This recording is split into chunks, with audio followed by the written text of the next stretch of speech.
Can you hear me? Yeah, I hear you, Jordan. I was just wondering, what is the significance with the whole ordained before the no not, not the what can I say no somewhere in the Bible it says oh we were um pre like it was that there are those who Preordained. are yeah like all the children are certain people who are like I know I asked this question before but I forgot the answer that you gave me where it says that the Bible predestined certain people. I'm wondering what's the significance with that within the probably like the first part of Revelation where the saints are being the saints are the case of the saints are being handled. I wonder what's the correlation between those two things. Um, right. I want to make the point. I think I've been trying to make it in study in previous studies that I don't believe it is so much that the judgment is examining with a view to determining the destiny of the saints. I don't think that is what the judgment is about that we are looking at in Revelation. I mean, I know that your question has to do with this because this is an idea that people have every time we talk about judgment. Is it a judgment that jeopardizes the salvation of the saints? Is it related to the records and the examination with a view to the saints being either saved or lost? And I don't believe so. That's why I've emphasized that it's a judgment of the kingdoms. For example, if you're a part of Open Faith Fellowship, what does your life tell people about the fellowship? Your life either says that what we are learning is helping me, or it is saying what I'm learning, what you are learning is of no benefit. Your life is a testimony to that. So you can see from this perspective, it's not so much about Jordan, it's about the ministry. Your life is saying something about the ministry. So you yourself may not suffer any great harm from your bad behavior, but maybe the ministry will suffer great harm. So I'm saying that even though it may be that the saints themselves are examined, we are the display. We are the centerpiece as it is.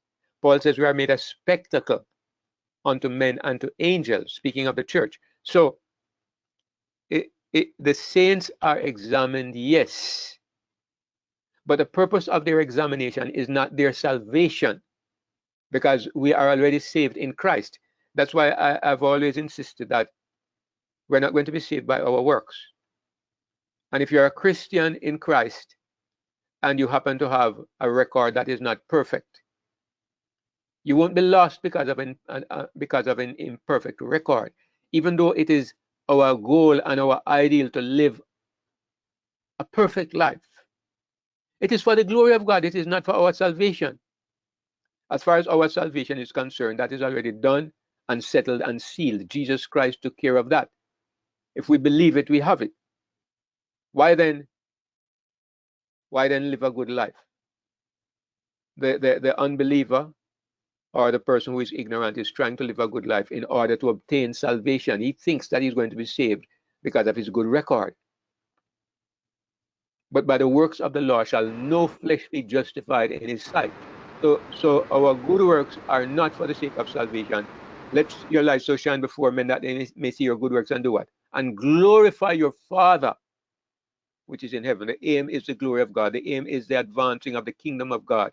So the judgment is for the kingdom of Christ to be vindicated, not for our salvation, because as far as we are concerned, whom he did foreknow, them he did foreordain to be conformed to the image of his son. So I don't know if that answers the question, Jordan. I see you, Ian. Yeah, it answers it. Thanks. All right. You go ahead, brother Ian. Yeah, I agree with what you just said, but sometimes I have a little bit of difficulty balancing it with 2 Corinthians 5:10 to 11,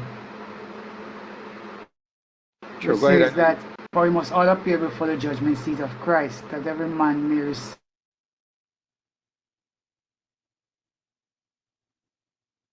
All right, you got cut out a little bit, but I think I know the gist of what you are saying.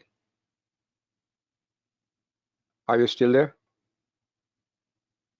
Okay, apparently you got frozen. But you know, yeah, there are many verses that say something similar, and that is why, you know, careful reading is needed, because it says we must all appear before the judgment seat of Christ, that every man may receive in his body the things he has done, whether they be good or they be bad. In other words, at the end of the 1,000 years, everybody is going to appear before the judgment seat of Christ. It's not talking about the pre-Advent judgment.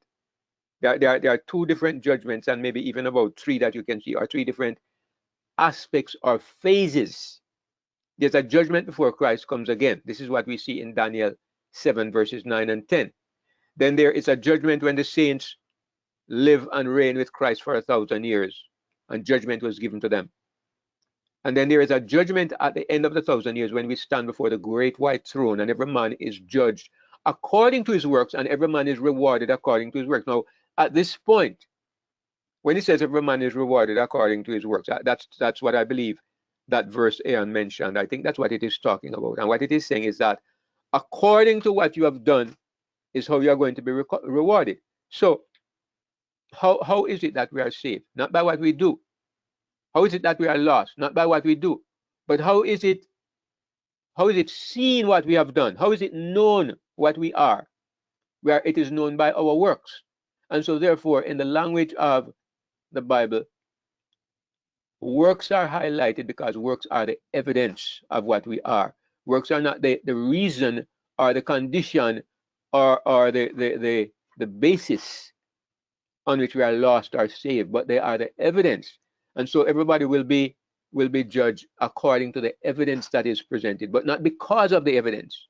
Let me not say not because of the deeds, but according to the evidence. The evidence is the deeds that people have done. So the deeds demonstrate that you never knew Christ. So that would be my thought on that verse, Brother Ian. Sorry, but I missed the first part of what you said. My audio just faded out and I couldn't hear. I just got the last part of what you said. Okay, I was trying to say that I mentioned that there are three aspects to the judgment before Christ comes again, the pre-Advent judgment, which I don't think that is what Paul is talking about. And then there's the judgment of the 1,000 years when judgment is given to the saints. And then there's the judgment at the great white throne after everything is over, when every man will receive according to his works. So I'm saying, although everybody receives according to his works, in other words, it's not everybody will be saved by his faith and lost because of unbelief. But the proof of your unbelief is your works. The proof of your salvation is that your life changed. So even though a Christian may not be perfect, his life has changed, and there's evidence in his life that he has changed. So this is why we are judged according to our works, because our works are the evidence of what we are. Yes, Brother Warren, you can go ahead. Yeah, I'm just working out how to frame this question. In your one of your well, I think probably the last meeting, I think you said in the where you were talking about the kingdom, that the basic principle of Satan's rule is self-rule, and you said something to the effect that if Satan and I guess all his demons disappeared tomorrow, we'd still have a problem. You know, it wouldn't solve the problem. And I look back on the day in Christ's day, he was actually, you were, it's sort of to me saying like Satan's not actually ruling in people's lives in a personal way, but more through his principles. But in Christ's day, he cast out demons. He didn't cast out self, he cast out demons. And we see in the world today, like there's men in power that are trying to control the world according to what they understand or what they want to form in the world. But it's like you see Satan behind the thing. He's like the puppet master, sort of putting the ideas in their head, and so in that way he seems to be still very much involved in forming the ideas and the rules of what these people are doing. So how do you answer if someone says, well, Satan is still very involved in, it's not just self, it's him pulling the strings? How would you answer that? Sure. I would maybe say that people are maybe misunderstanding what I was saying, because, okay, first of all, there's a difference behind demonic influence and demonic possession. I'm sure we're all aware of that. People who are demon possessed tend to lose their minds.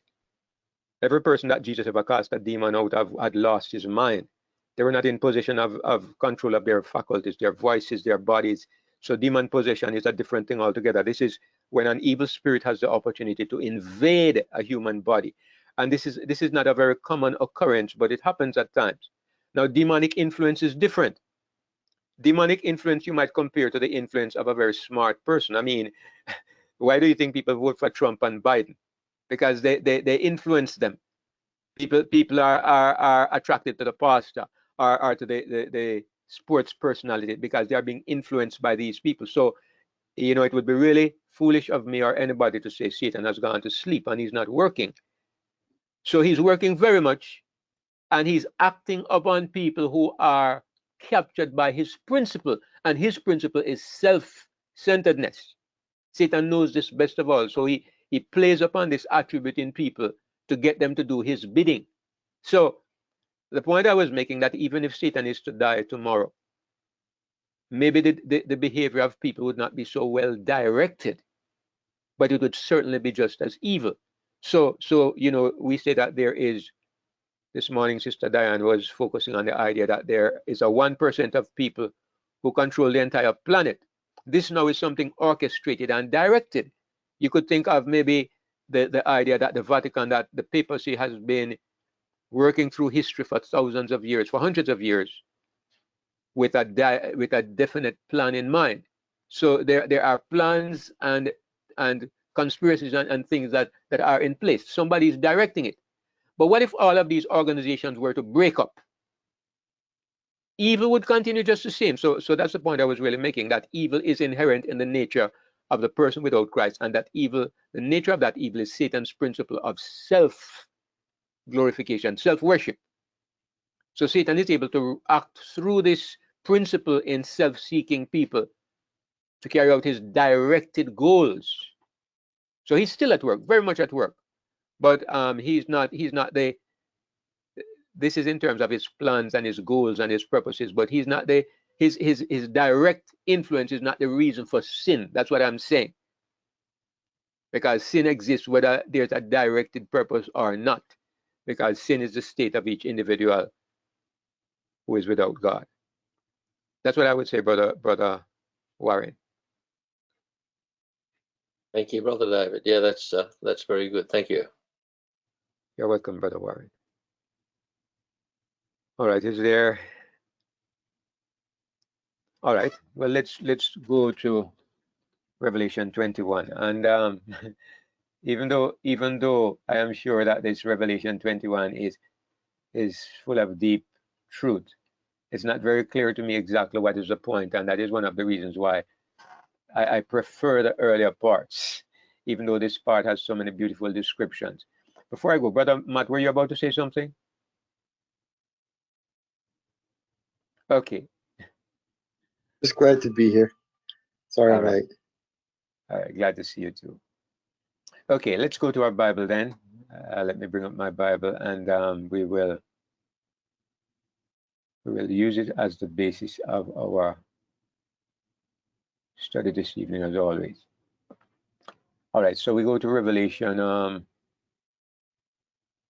21, and we're about halfway through, maybe 2/3 of the way through the chapter, and it's talking about the description of the city, and we discussed the possible symbolic meaning of some of these descriptions. And I think the last time I was very forthright in declaring that I'm not quite sure about some of these things, whether they are literal or whether they are symbolic. But anyway, let's go on.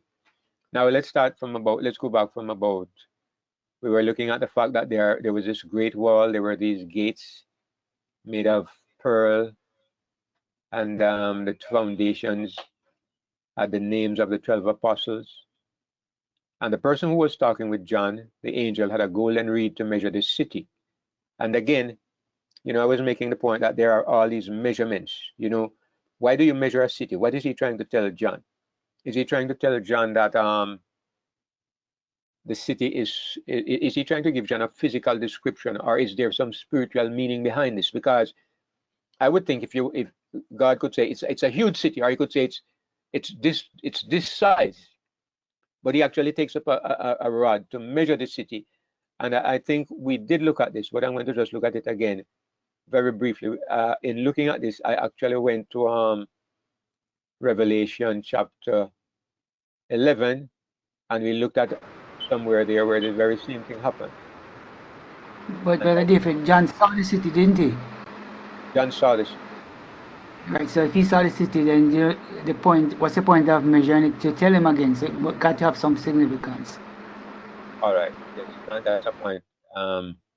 He could have said, well, you could see it, but you couldn't estimate it. But if you say, this is what the size of it really, then, again, you would think that, but what is the benefit of that information for us? It's like, and I was going to Revelation 11 here, where it says something very similar. There was given me a reed like unto a rod. And the angel stood saying, rise and measure the temple of God and the altar and them that worship therein. So here you find John being given a mandate, an instruction to measure the temple of God, and he's given a rod. He's given a reed like unto a rod, and he's told to measure. And what we understand is that when he's told to measure the temple, and to measure even the people who worship in the temple, clearly he's not looking to see if they are 5 feet tall or 6 feet tall or 6'6" or whatever. He's not being asked to measure people's height or the girth of their waist or anything. So that gives us an idea of what is implied when it says measure.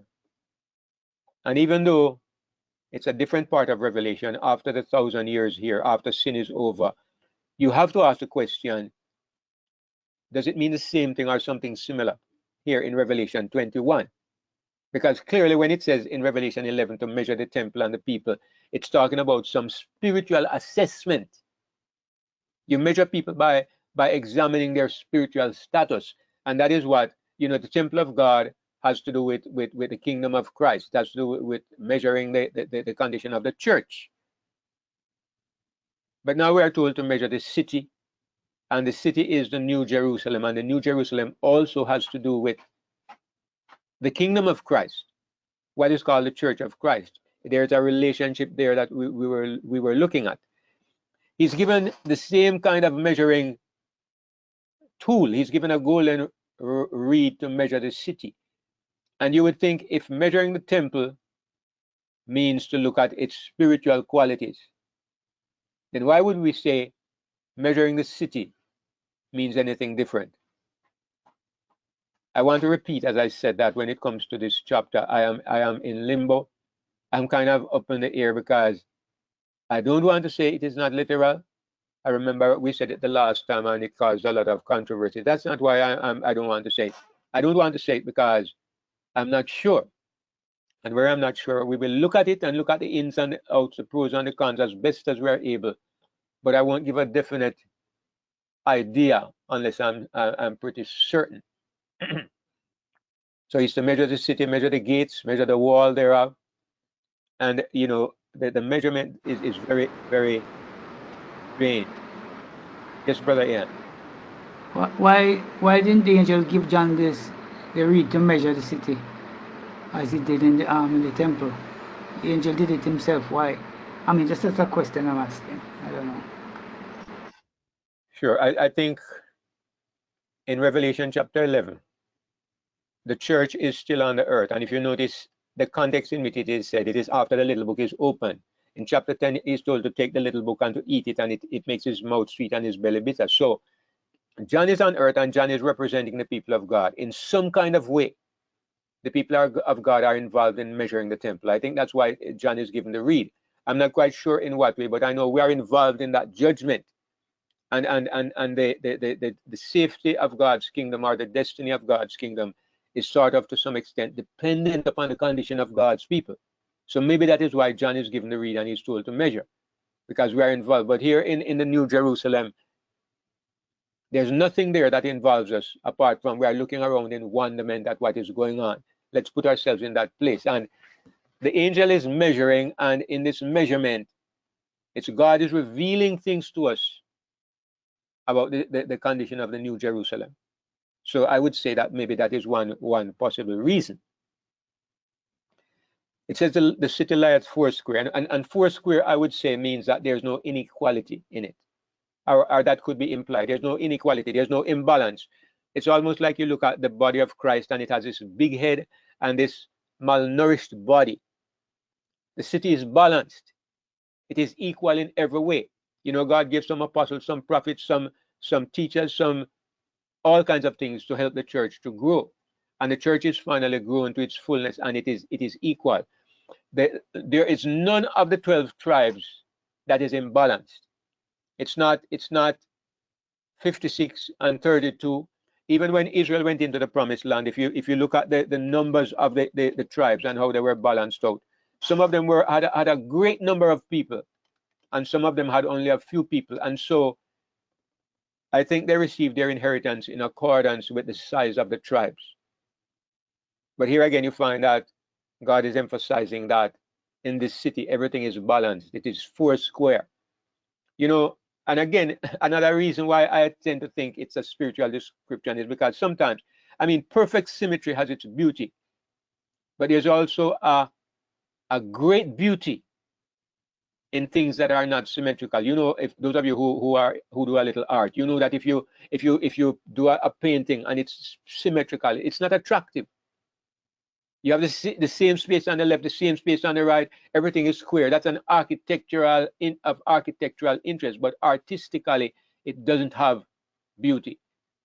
In art, you always make imbalance. You put you make your eyes go from one corner to the other corner. But it's the same thing with nature.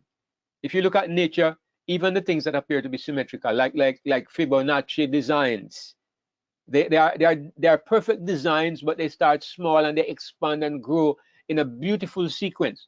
There's hardly anything you'll find. Well, sometimes butterflies. Butterflies have wings on either side that are perfectly symmetrical, but even then, the colors are variegated. They're not. I suppose you could say that is similar with the city. Anyway, I'm just reasoning here. The city lies foursquare. The length of it is as large as the breadth. And he measured the city with the reed, 12,000 furlongs. Again, the number 12,000 comes up. And why is 12,000 interesting? Because the more I read the Bible, the more I am persuaded that 12, anytime you see 12, especially in one of these prophecies, it has to do with the kingdom of God. 12 is God's kingdom number. Everybody knows that 7 is God's number that symbolizes perfection or completeness. But it was much later that I got to discover that 12 is God's kingdom number. Everything relating to the kingdom is symbolized by 12. When you see 12,000 furlongs, you know he's talking about the kingdom of God. And he says the length and the breadth and the height of it are equal. And as I said, that means it's some kind of cube. And what a cube represents is perfect balance in every place. And he measured the wall thereof, 144 cubits, 12, 12 is 144, again, multiples of 12. You know, in the world today, everything is metric. Jamaica changed from what they call standard, which was British measurement, pounds, shillings, and pence, yards, feet, and inches. We turned to metric, you know, meters and centimeters and all the rest of it. Because meters are much easier to calculate, right? 10 this makes 10, that makes 10, that makes 10, that you just go by tens, and 10 is an easy system in which to calculate things. So decimal is easier. But God's number is 12. It's not multiples of 10. And I say this because I'm just saying, why wouldn't the wall be 100 and, let's say, 150 cubits? Why wouldn't it be 140 cubits? No, it's exactly 144 cubits. It's emphasizing a multiple of 12 because God is pointing us to the kingdom. And what exactly is he saying about the kingdom? I think it's talking about the perfect symmetry in God's kingdom. There's perfect symmetry. Everything is balanced. You know, when the Bible looks at the kingdom that was to come, the Bible will say, a king shall reign in righteousness, and justice and mercy shall be everywhere. What it is looking at is the attributes of God's character that fills his kingdom, so everything in it is equal, everything in it is balanced. There's no injustice, there's no deformity, nothing, nowhere. This at least is one of the lessons that is being emphasized. I feel confident. I don't know why he says according to the measure of a man, that is of the angel. It's an interesting statement because, you know, a cubit was usually, what was it? It was usually the measurement from the tip of a man's finger to his elbow, I understand. And usually it was something like 18 inches. But when it says that in the days of Noah, for example, the ark was so many cubits. But the point is that we believe that Noah's hand from his elbow to the tip of his finger was longer than ours because we believe people in those days were a little bigger than we were. So if you say it's according to a certain measurement, you are looking at the fact that one person is bigger than the other.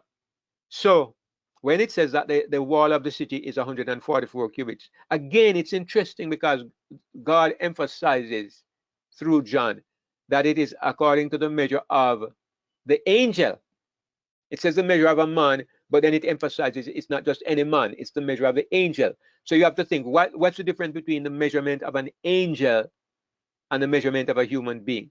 In our way of thinking, in my way of thinking, it can only be because the measurement of an angel is more perfect than the measurement of a human being.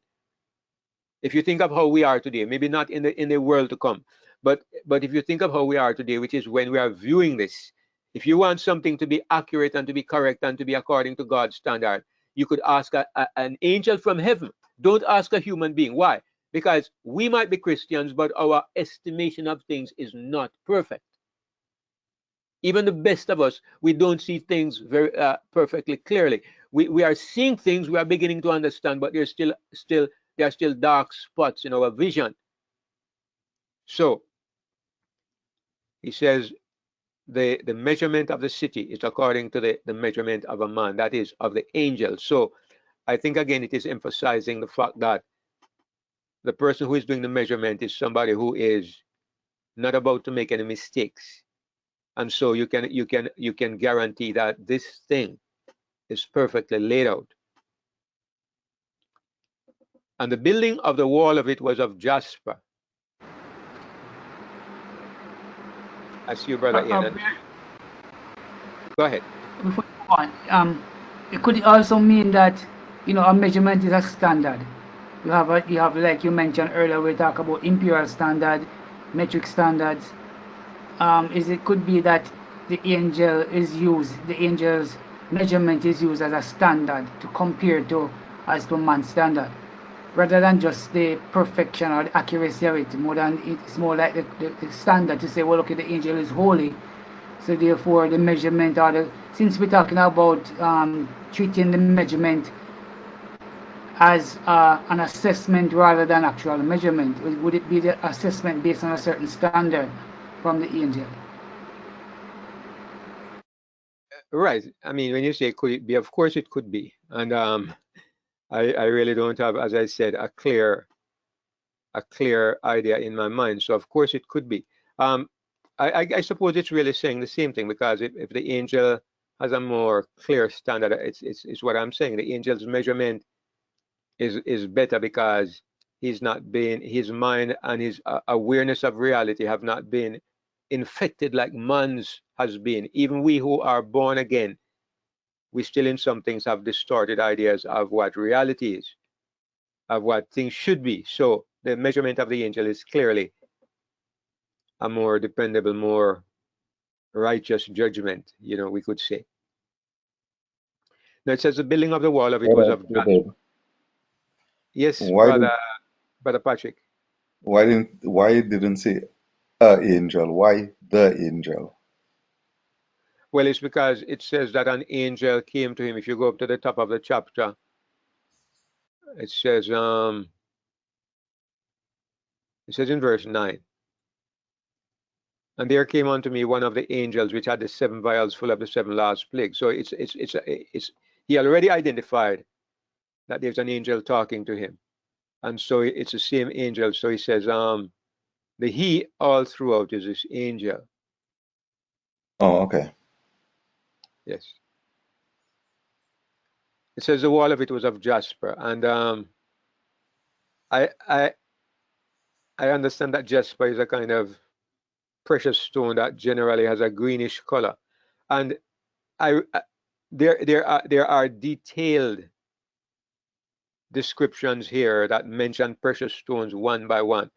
I've seen people go through and they try to look at the colors and they try to think of what are the implications of this particular color, and I'm sure there's something to that way of interpreting this passage. I'm sure there is. There must be a reason why God put in all these tones and all these colors. But for me, I really don't, I'm not very familiar with that aspect of it. And that's the best I can say.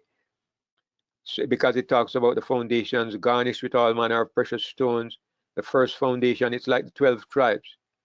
Jasper, the second sapphire, the third chalcedony, the fourth an emerald, the fifth sardonyx, the sixth sardius, the 7th chrysolite, the 8th beryl, the 9th topaz, 10 chrysoprasus, the 11th a jacinth, and the 12th an amethyst. Now, it may be, does this have something to do with the 12 apostles? Because it says the foundations are the names of the 12 apostles. And each of these foundations has this precious stone. Does it have something to do with the character of each of these apostles? It's possible. But I'm just throwing the idea out there because I don't really know. It says the city was pure gold, like unto clear glass. It's hard for us to imagine how something can be gold and glass at the same time, because it's kind of contradictory, because gold by its very nature is opaque. You can't see through it, because if you could see through it, it would not have the same kind of quality, the same kind of texture, the same kind of glow. So John is seeing something here that I'm not sure we can visualize. He doesn't say it was like pure gold. He said it was pure gold. It was made of gold. And yet it was like unto clear glass. You know, there's a place in Ezekiel where Ezekiel is trying to describe what he saw when he got a vision of God. And he's feeling for words. He says that he saw the appearance, and it was like amber, like unto glass, and you can see that he's feeling for words to describe what he's seen, and he can't describe it. So I would say that John saw these things, and some of them he can't find the words to express. So he's telling you what he sees. It was pure gold, and yet it was like glass, and we are left to speculate what on earth did he see and what did it look like. Was it that inside the city there were some golden houses and it was shining through the walls? But he doesn't say the walls were like glass because they were jasper. He says the city is gold, and it can't be the glass walls, because he says it's a city that was like unto clear glass. So I'm not sure how it was gold and yet it was glass, what it would look like. Anyway, such as the foundations were garnished with all these precious stones, all manner of precious stones. And what I see most of all here is that God is, I'm pretty sure part of the lesson is that God is in a way, it's a mockery of planet Earth, because these are the things that people have pursued with all their might and all their power while in this planet. In Jamaica, we would say, in the city, there's gold to stone dog. If you're a Jamaican, you'll understand that. But in Jamaica, you know, there are a lot of stray dogs and people pick up stones and throw at them. So the statement means that there is enough of something that you can pick it up carelessly anywhere you go and throw it at dogs. So yeah, we would say that God is showing us that in heaven there are precious stones and there's gold to stone dogs. There's everything there in great abundance of what man valued in this planet. So again, I say, last year I said it, I think I said it, and you know, at least Brother Ian didn't quite agree with me. But I will say that when I'm looking for beauty, I don't go to the Vatican. I don't go to into a jewelry store to look at jewels or whatever. I'm interested when I see it passingly, but when I want beauty and serenity, I try to go out by a riverside, or I try to go and sit under a tree, or I climb a mountain, or I spend some time looking at the sky. I go out into the things that are growing and that are alive. That's where I personally find the greatest beauty. And I do find, you know, they say that in the old days, when the Americans were taking over the America, and they found the Indians there, and in places, you know, where people were primitive, they would exchange them glittering baubles, beads and trinkets and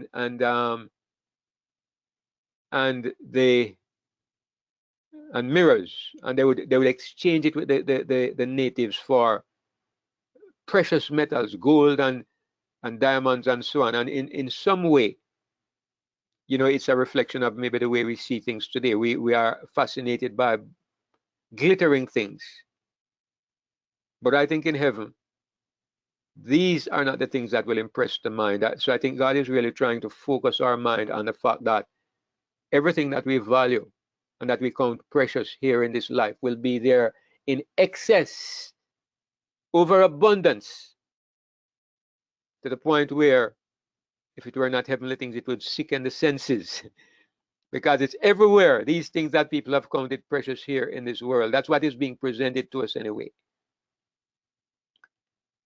Brother David. Yes. One of the churches, message to one of the churches, Jesus spoke about those who would overcome, and that he would give them a stone, a new stone with a new name, a stone with a new name in it. What's the significance of stone there? I mean, in relation to what we really know. I'm just trying to link, you know, other parts of Revelation.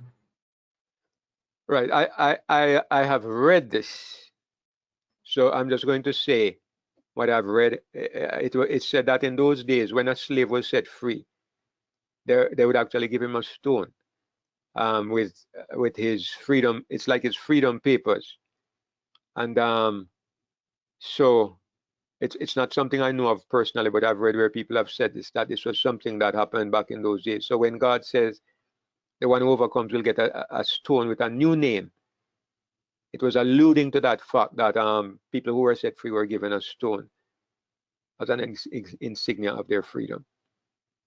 But that's kind of contradictory to what it said, because it says that no one knew what the new name was.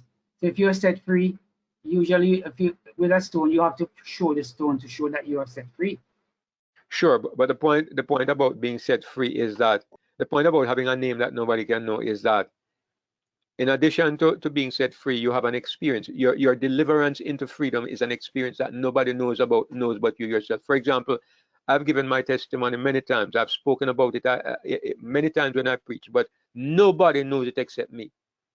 Nobody can understand what happened to me, that moment that I moved from death to life. Nobody can understand why it has made such an impact on my life for so long, because it's my experience. It's a name.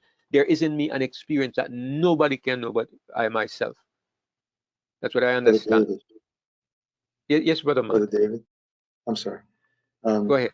I was just looking here at some references in the Old Testament, and I think God here is alluding to something significant to him as far as structure and beauty possibly, or importance, because In Exodus 28, there's references here. There's a description of the breastplate that was on the high priest and the rows and the naming of the stones that were involved, and there were 12.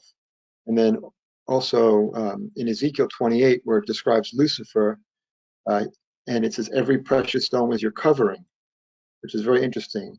And he goes on to tell the stones that he, I guess, reflected the colors that were reflected, or actually maybe he had actual stones, maybe something that looked like stones. But so I think there's a little bit more significance there to God in regard to colored stones.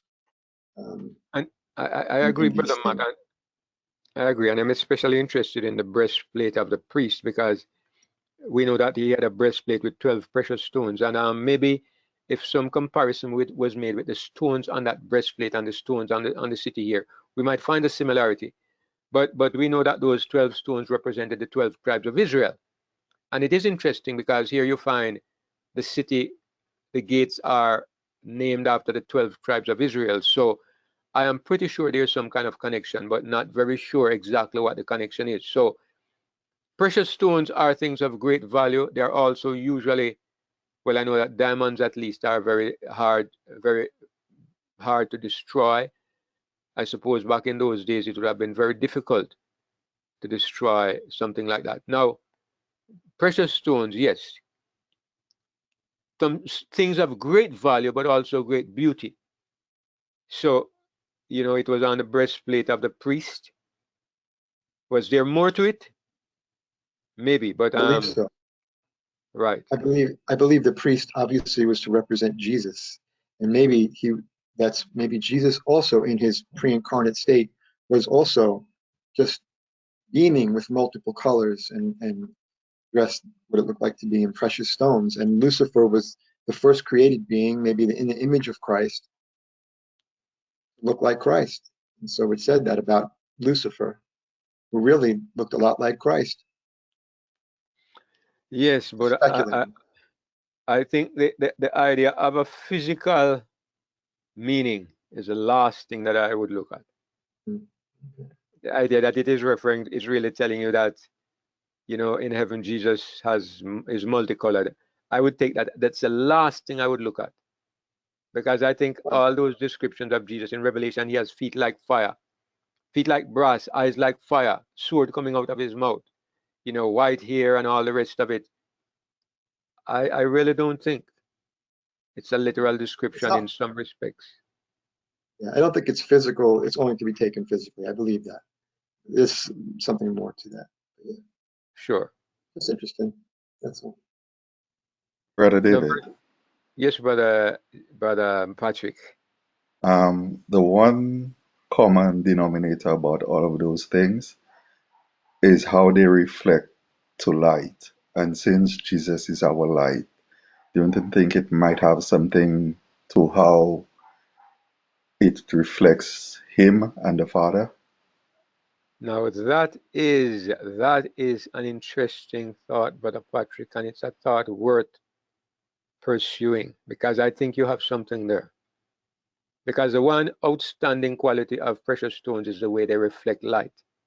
That's where they get their beauty from. That's a very good point. That yeah, I think we should pursue that further. I want to look at that some more. So thanks for that thought. Now, verse 22. I was also going to say, before Brother Patrick came in, that the fact that Jesus or the high priest wore those stones could just be prophetic in a sense, pointing to something much deeper, like the characters or stuff like that. Right.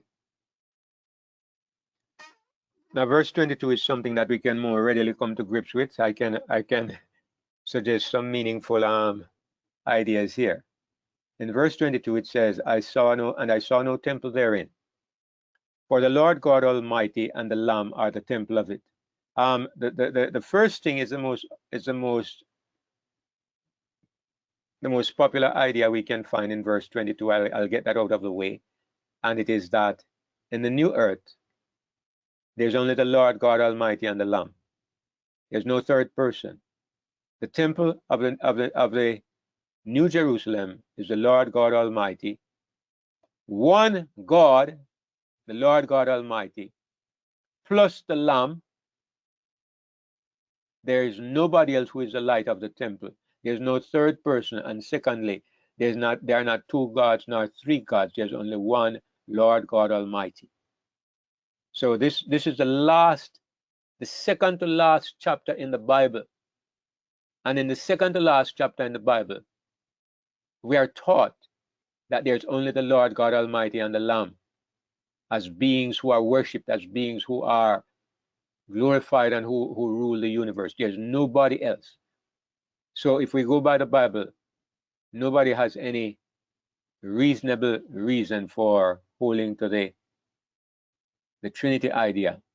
If you take the Bible and look at the final revelation, the Lord God Almighty and the Lamb are the temple of it.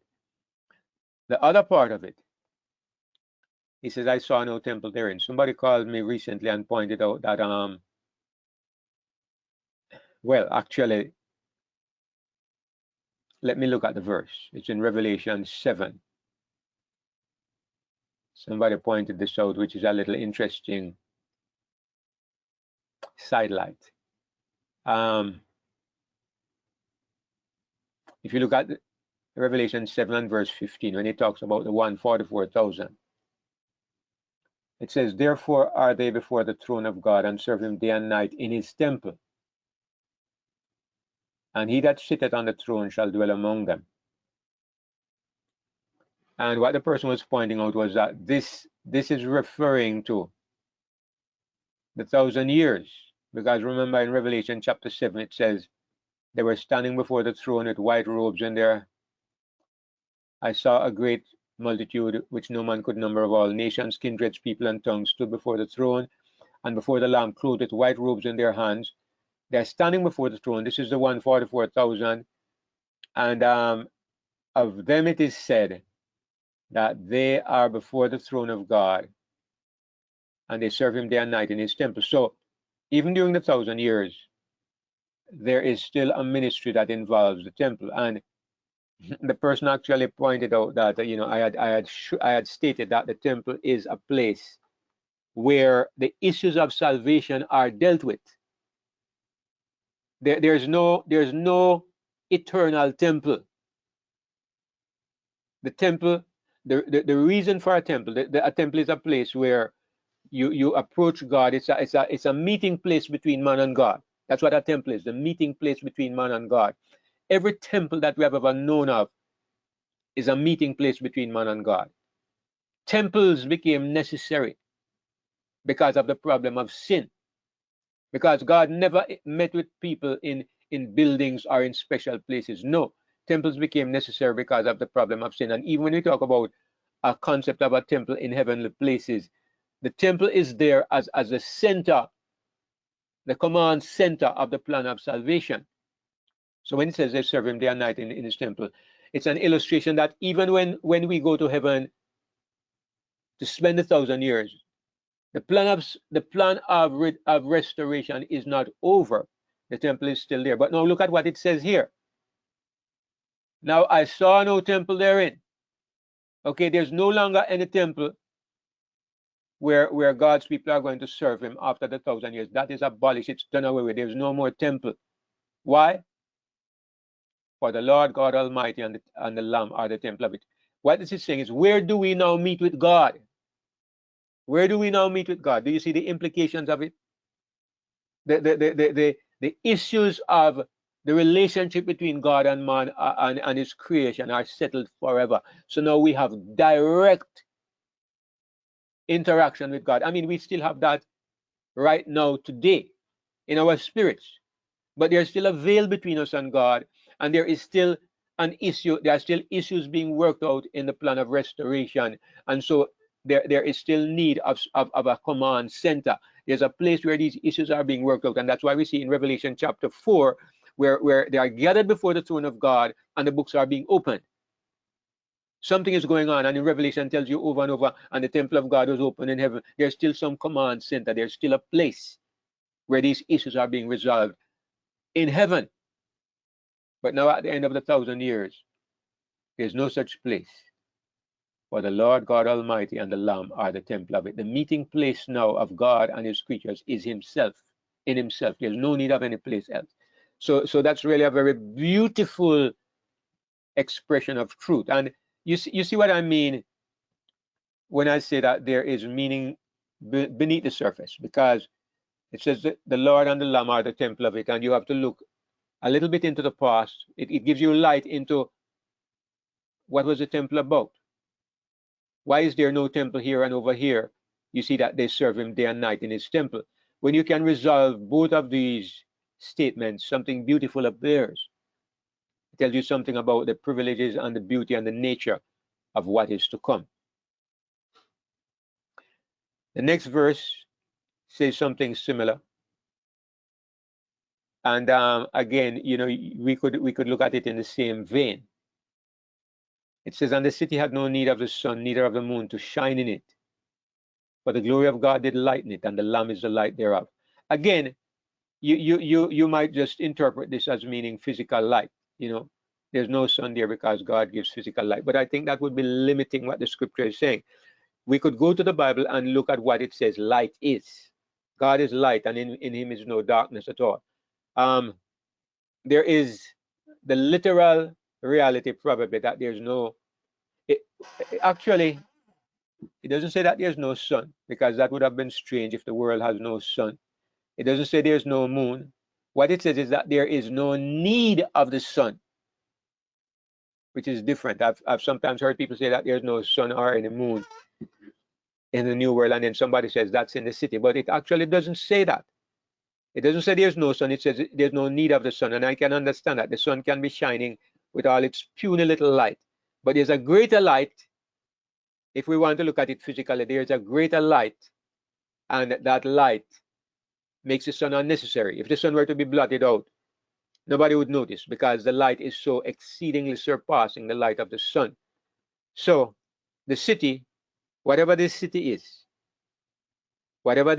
I put that in, whatever this city is, it doesn't need light, because God and the Lamb lightens it, and God lightens it, and the Lamb is the light thereof, God and his Son. So clearly, I mean, I think you can see clearly that this also has implications for spiritual light. Okay, none of us will ever need any other source of light from forever. There are certain things that the Bible says that are now fulfilled in the highest possible way. When the Bible says that you know, you have no need that any man shall teach you, because the anointing you have received from him continues to teach you, and you don't need anybody to teach you. This is true today in a limited sense, but not perfectly, because here am I this evening and week after week, and I'm trying to teach. And if you need nobody to teach you, why would you even be in this room? You know, you appreciate being exposed to ideas from one another.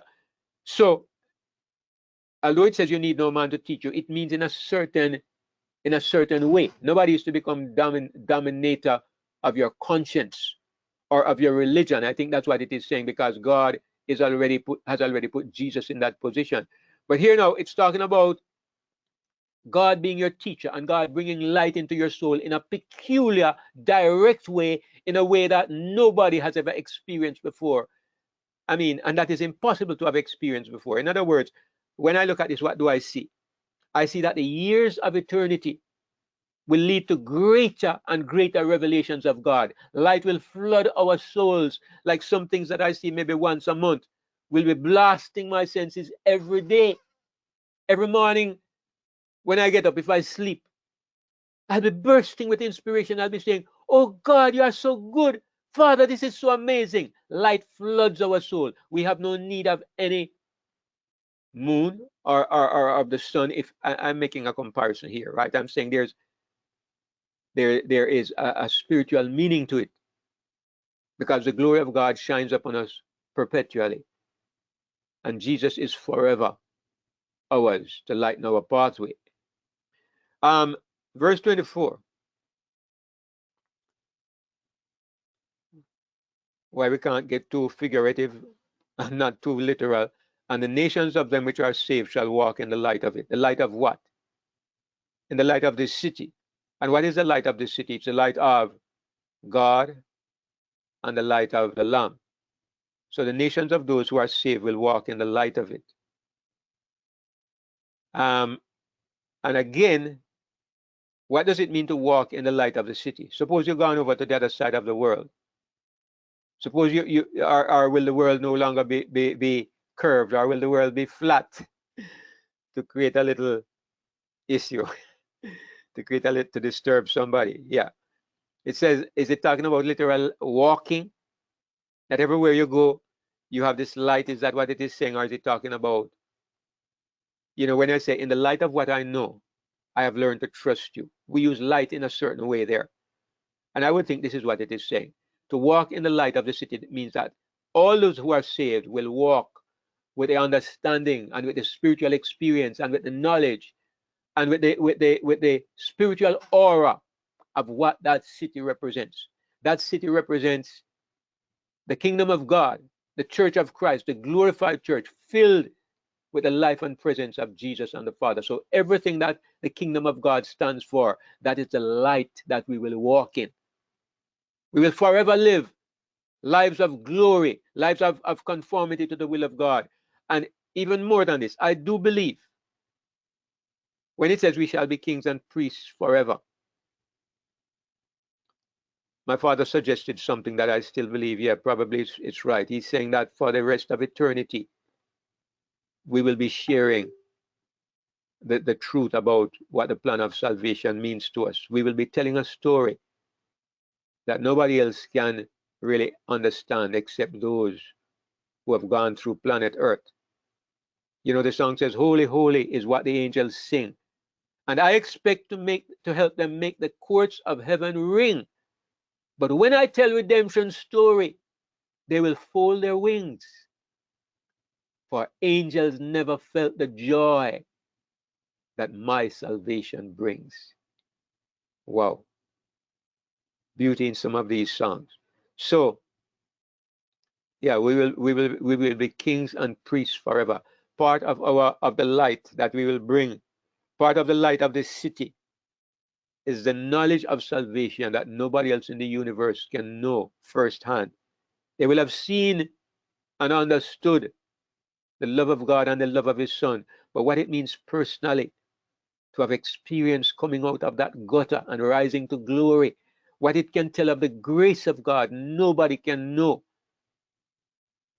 but the sons of earth. Praise God. And the gates of it shall not be shut at all by day, for there shall be no night there. Kind of unnecessary, isn't it? If there's no night, why say it shall not be shut at all by day? It's a roundabout way of saying the gates will never be shut at all. And again, as I've said, my goodness, what are gates for? Gates are for keeping out enemies, but there'll be no enemies there. Gates are for protocol. Gates are for shutting in people, but there'll be no prisons there. Gates are for what? I don't know. Again, you have to think that maybe, again, it's figurative, because what is God saying? What are we to understand from this figurative idea? Maybe not, maybe it really is so, but what is a spiritual lesson? The spiritual lesson surely is that there will never be any need for people to fear for their safety, never be any need for people to be divided or separated from each other. Even in the world, when people come to my home, I try to encourage them to stay in the living room. I don't encourage any but my best friends to come into my bedroom. That's how we operate. There are always doors, there are always gates, there are always bars. And it's a way of protecting ourselves. Sometimes a way of protecting other people as well. But those inhibitions won't exist in heaven. So you can look at each of these things and see that they are speaking to, each one is speaking to something about this life that may not be even evil, but it's something that tells us that we live in an evil environment. Walls, gates, and even the walls of the city of transparent glass. You would never make your house like that, right? because you couldn't put on your clothes. Everybody would see. So so everything that is being mentioned has to do with removing, it seems to me to be removing the inhibitions and limitations that are here because we live in this place of sin. Brother David. Yes.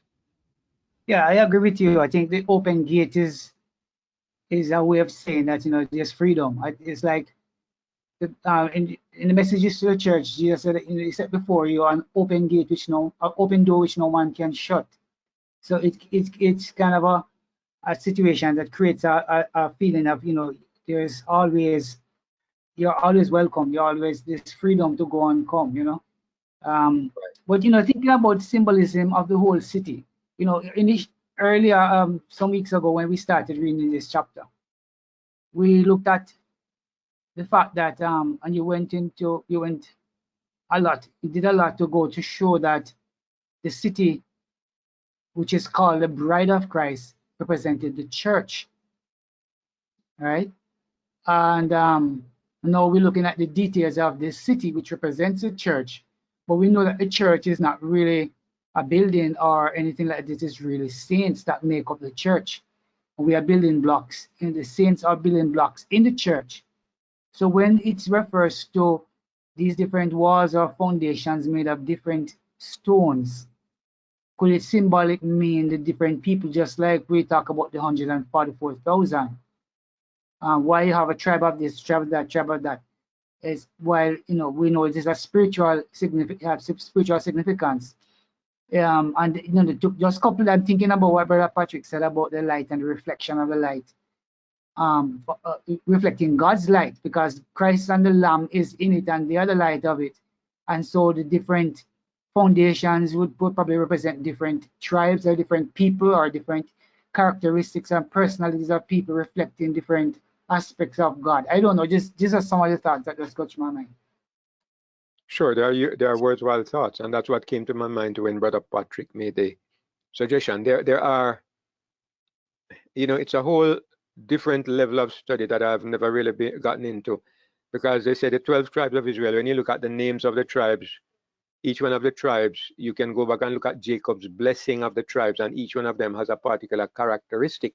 And so they say the 12 tribes of Israel will indicate that each of us will be in a particular tribe. We go through a particular gate because we have particular characteristics. And of course, you could think that the precious stones have the same kind of meaning. They are representative of the kinds of beauty that appears in each person when the light of Christ shines upon him. And I know that this is absolutely true. Okay, when the light of Christ shines upon you, a certain quality may become outstanding. When it shines upon Brother Kip, a different thing is manifested. We are all a part of the body of Christ, but all together we express more fully a particular aura of his character. Together, it all makes up a beautiful tapestry, a beautiful mosaic. But individually, it's one thing that is being displayed, one reflection of his character, because we are not capable of reflecting everything. So it needs all of these put together. And precious stones express a certain quality of light. You know, everyone having a different effect. So I would fully agree with that. Yes, Brother Arthur, go ahead. Yeah, I appreciate all of that what you've said, but I'm also looking at the fact that these stones that are highlighted here in Revelation are real natural stones. They're beautiful stones, and there's sometimes when you might go into certain places, certain cities, and they have some real fantastic edifice buildings that are a lot of artistry went into the construction thereof. Sometimes you look at some stone, even for example, the temple that was built in Jerusalem. That first temple that was so beautiful with those white stones.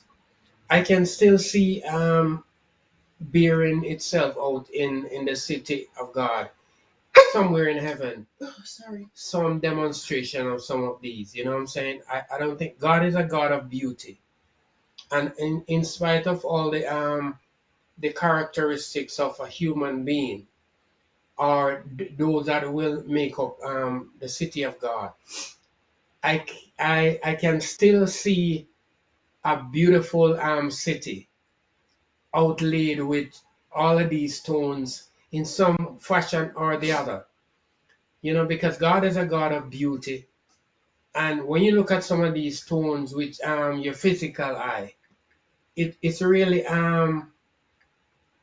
something wonderful to look at. You know what I'm saying? So I don't discredit any of what you're saying. I think this, to me, is another dimension that one can embrace and appreciate, because God is the greatest architect. He's the greatest artist. He's the greatest builder. You know what I'm saying? So all of these to me is just a lust of beauty intermingled. All right. Thank you, Brother Arthur.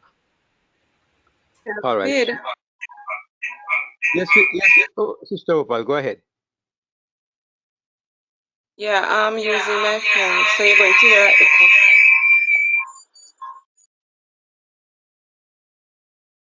Let me turn off my mic and see if I can hear you sound better.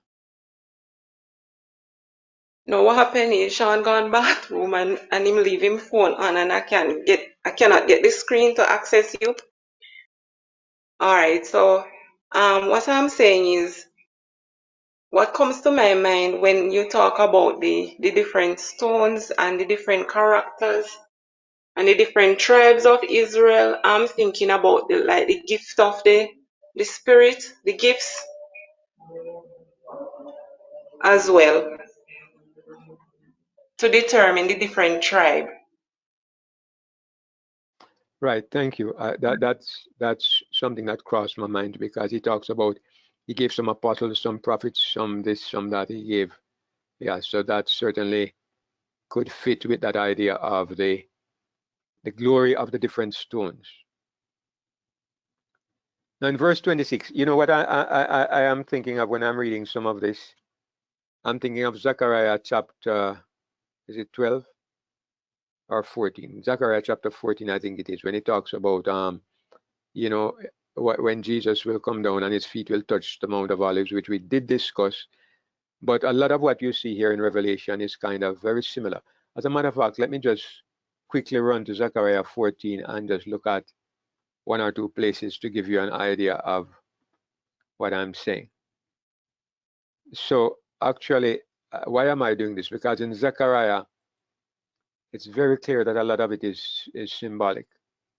It says,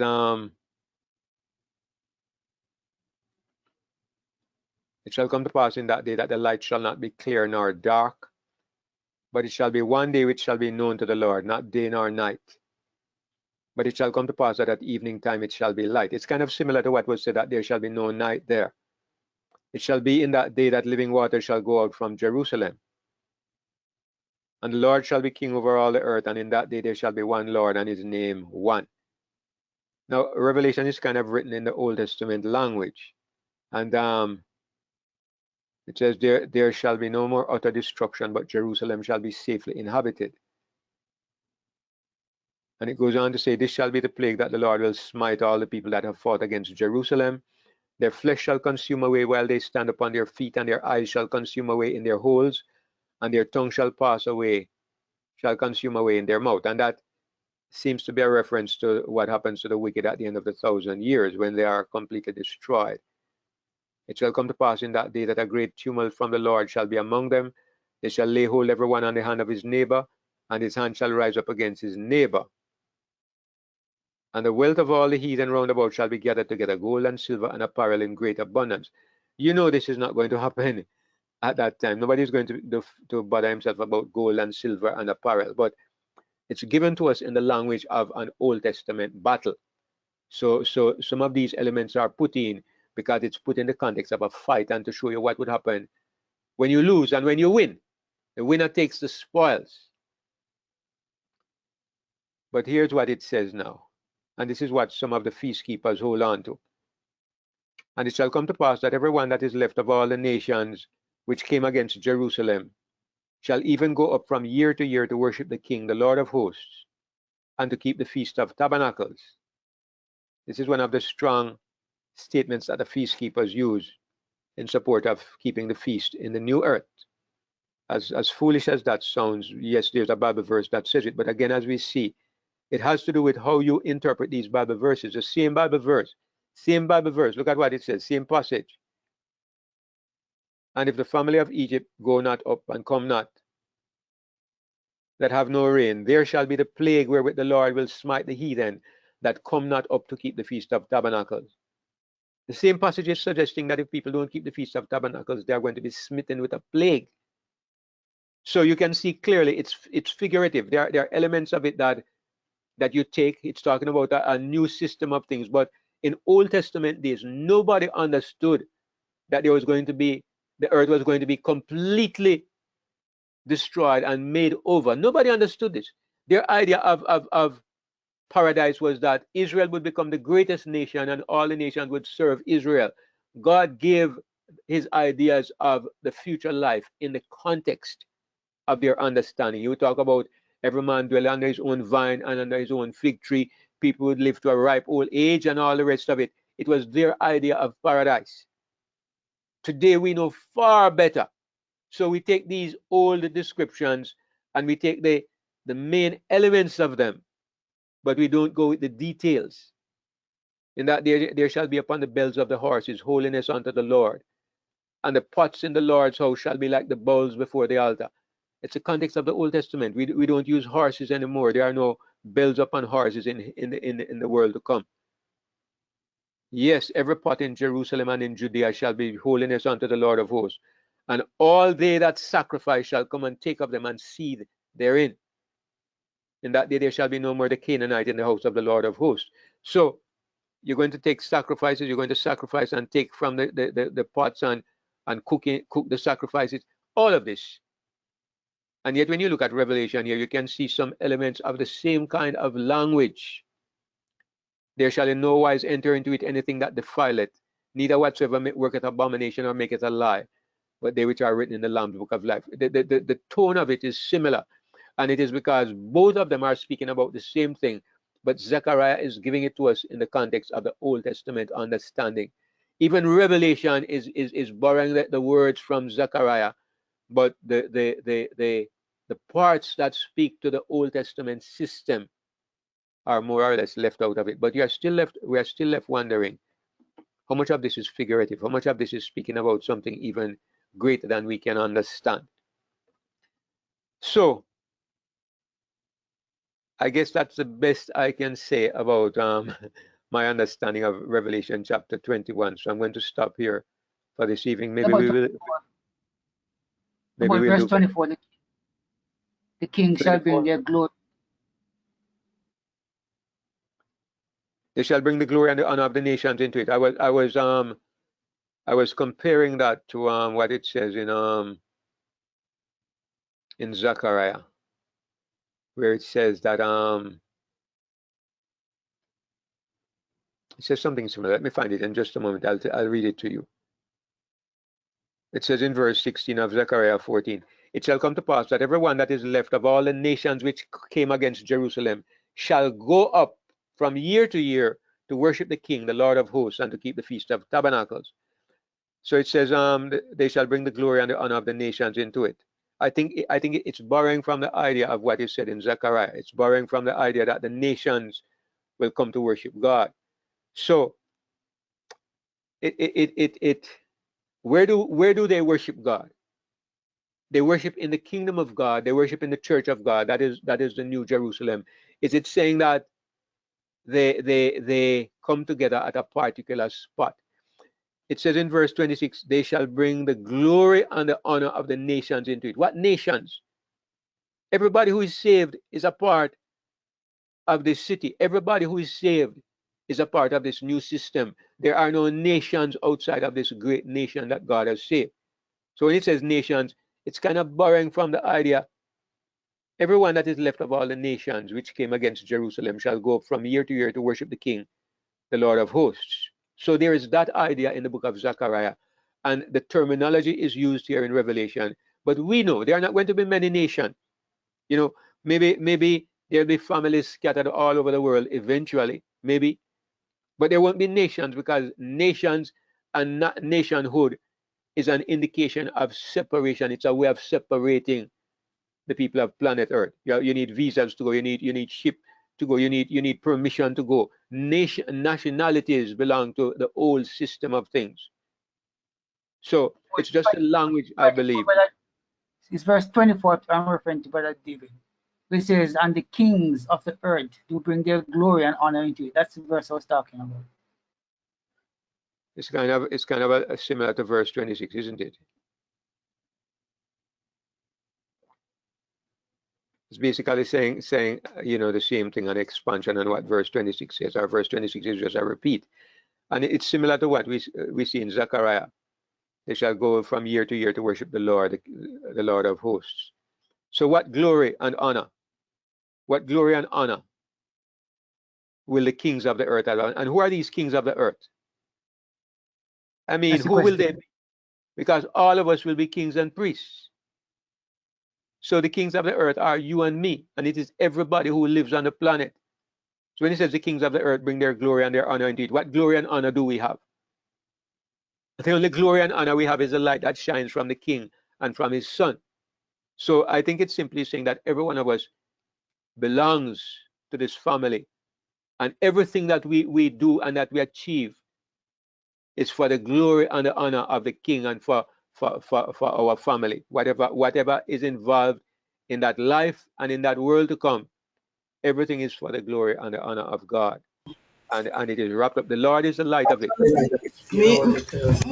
No, you disappeared. We hear your sister Natalie. Sister Natalie, your business gone abroad.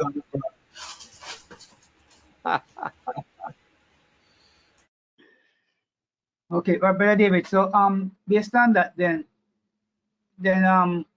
our application of the various parts of the city as being the saints would conflict with this verse then. Because if we are the kings and priests that are bringing our glory into it, then it's kind of conflicting, isn't it? Can you explain how? Well, if the city is, if the foundations and stuff are parts of the city are the saints, how can we bring the saints into the saints? Individually, it's like individually we are guests at the wedding, but together we are the bride. Okay. It's like you and I make up Jamaica, but individually we're not Jamaica. If you could look at it that way. Okay. Yeah. So because the language is very figurative.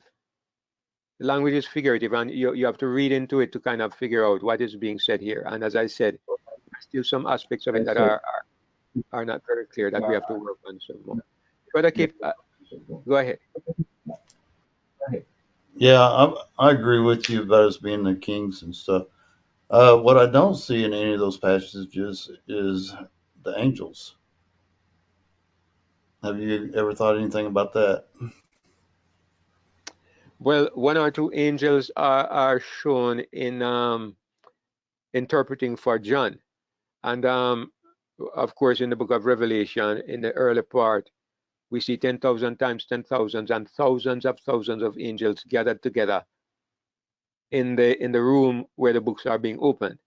So angels are there in the book of Revelation, but I agree that at the end there's no mention of any angels, and I think the reason is because Revelation is focused on what happens to the people of planet Earth. I think that's the point.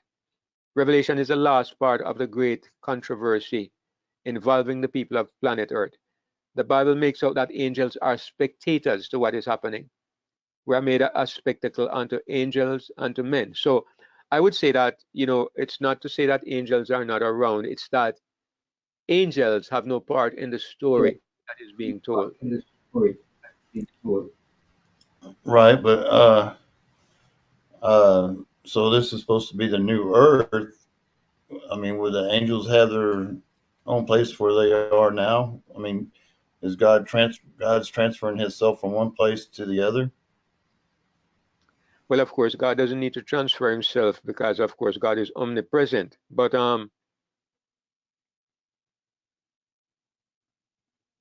it seems from what we read that the heavens, the headquarters of the universe, will be transferred to this earth because God himself will be with them.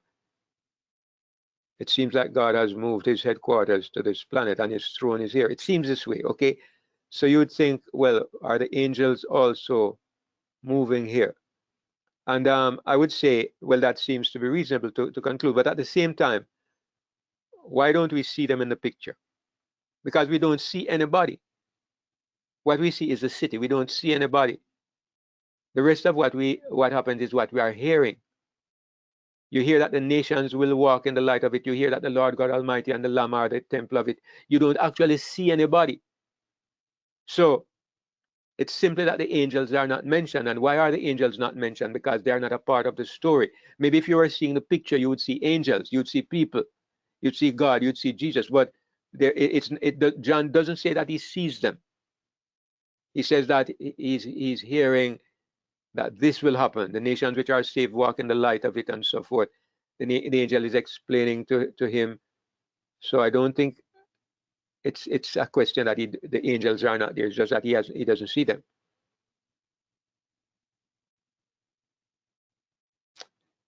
So that's what I think about that, Brother Kip. But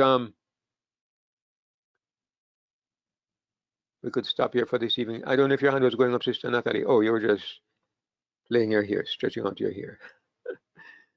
All right. Well, anyway, we have one more chapter to go, and we'll get on to that next week.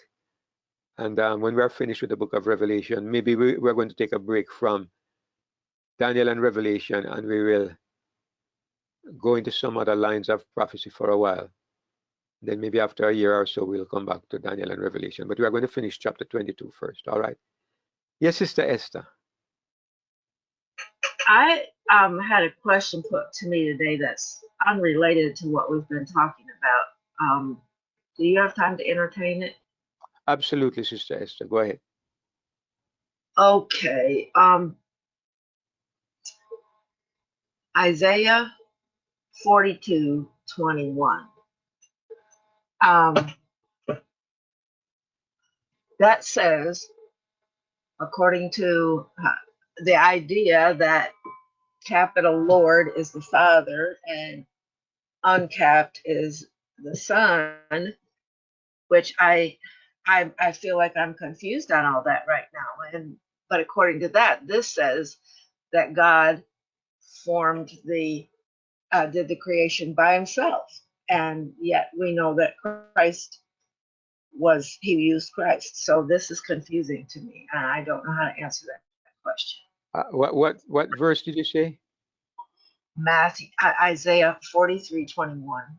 Oh, 43. Okay.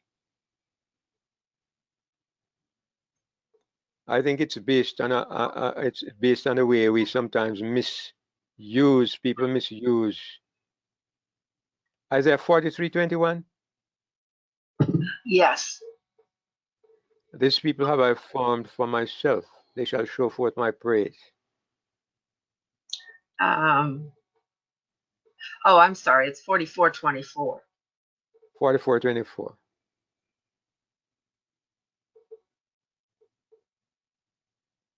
Thus saith Yahweh Jehovah, thy Redeemer, and he that formed thee from the womb.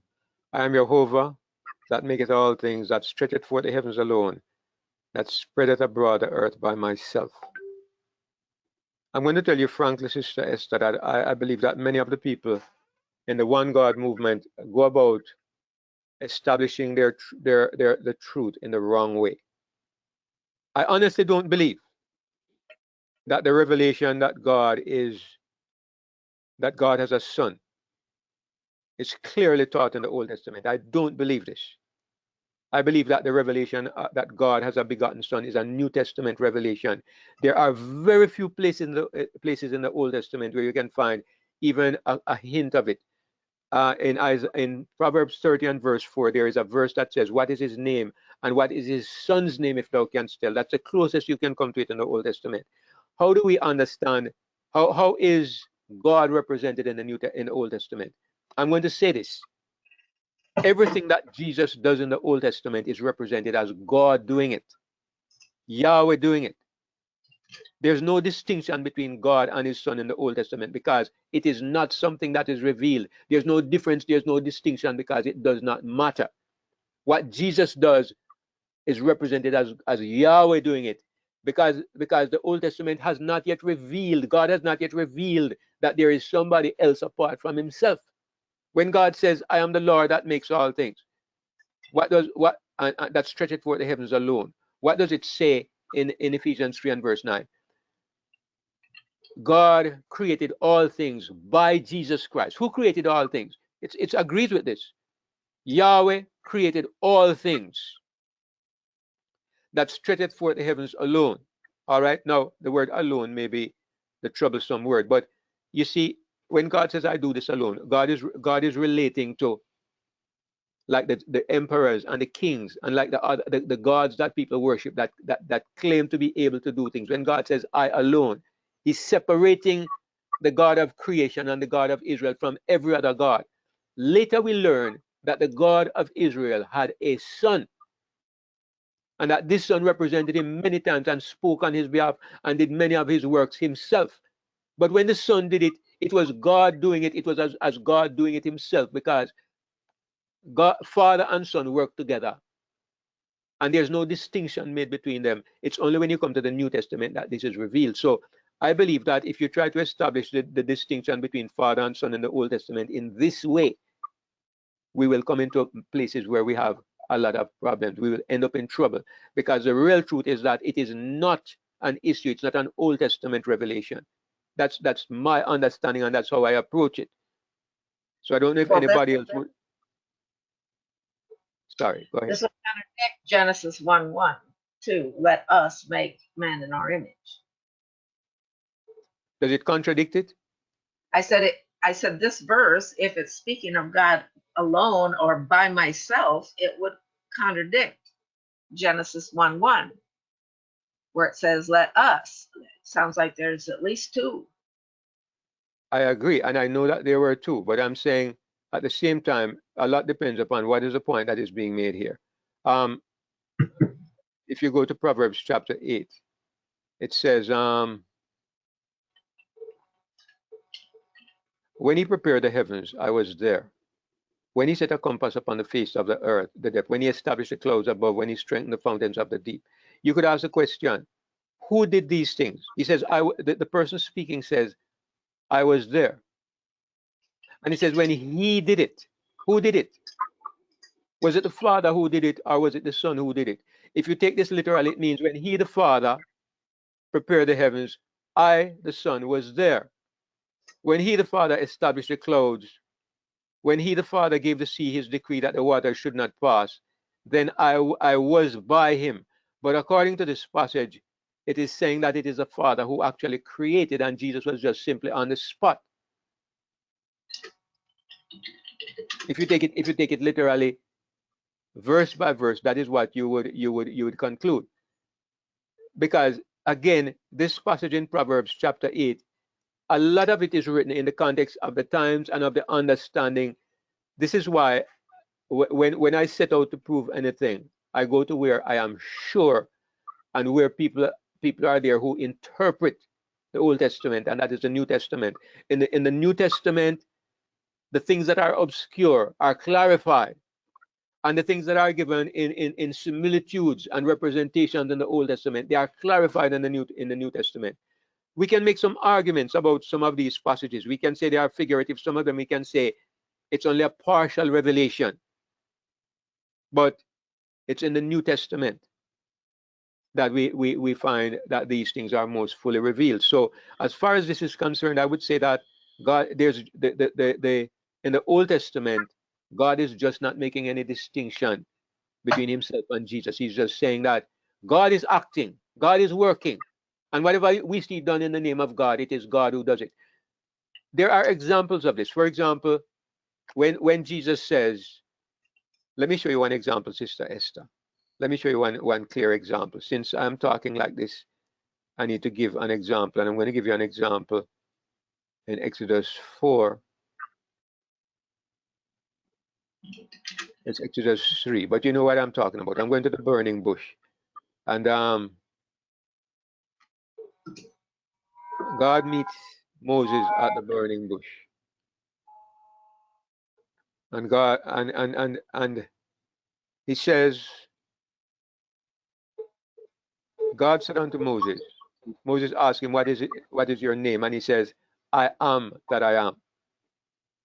Everybody will conclude that this is the absolute name of God Almighty, the Most High God. I am that I am. Thus shalt thou say unto the children of Israel, I am has sent me unto you. Now, when you go over to Acts chapter, is it 7? Anybody who remembers the exact verse, you can bring me up to speed. But I think it's Acts chapter 7. But in Acts chapter 7, Stephen refers to what happened, and he talks about the angel that spoke to him out of the bush.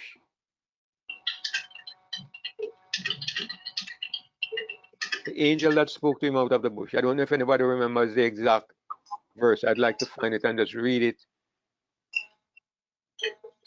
Let me look for it.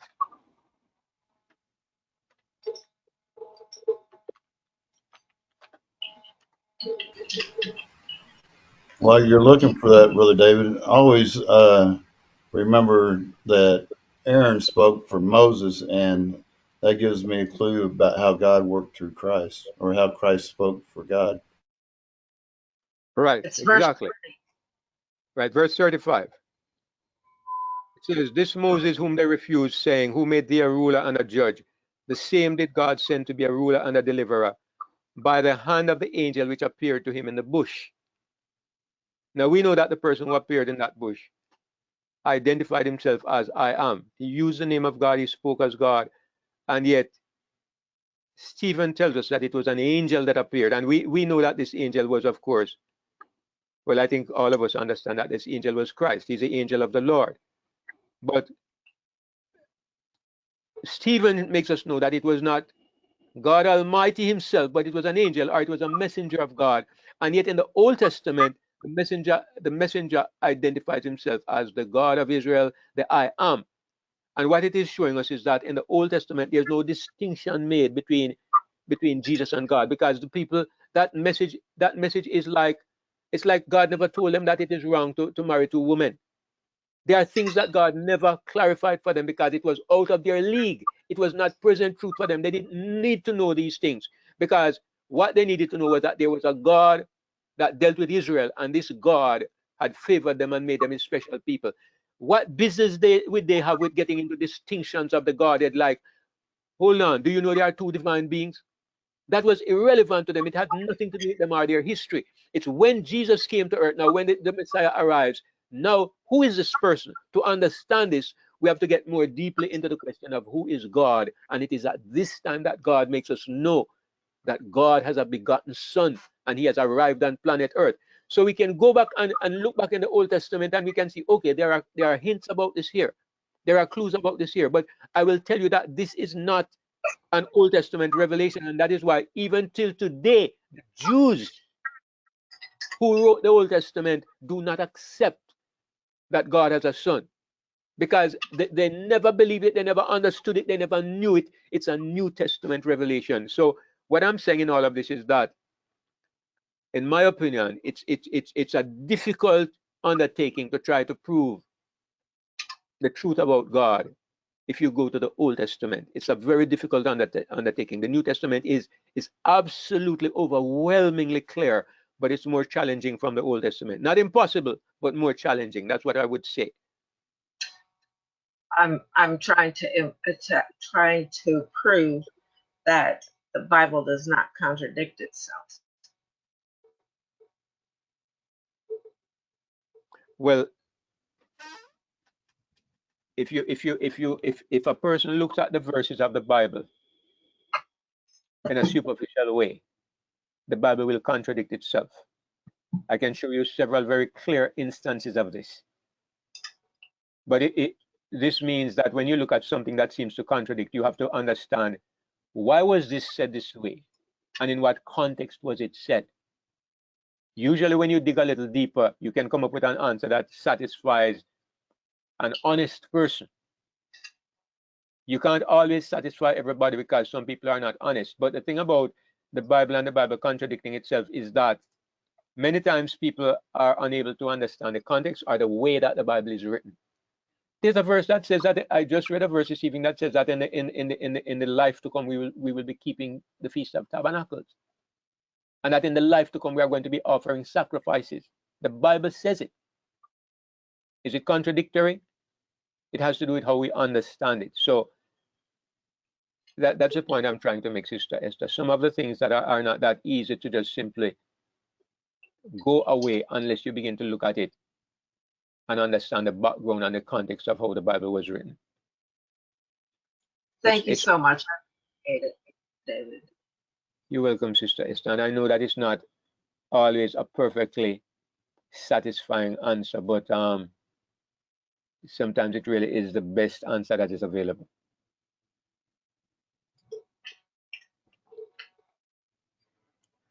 All right, if there's no other question,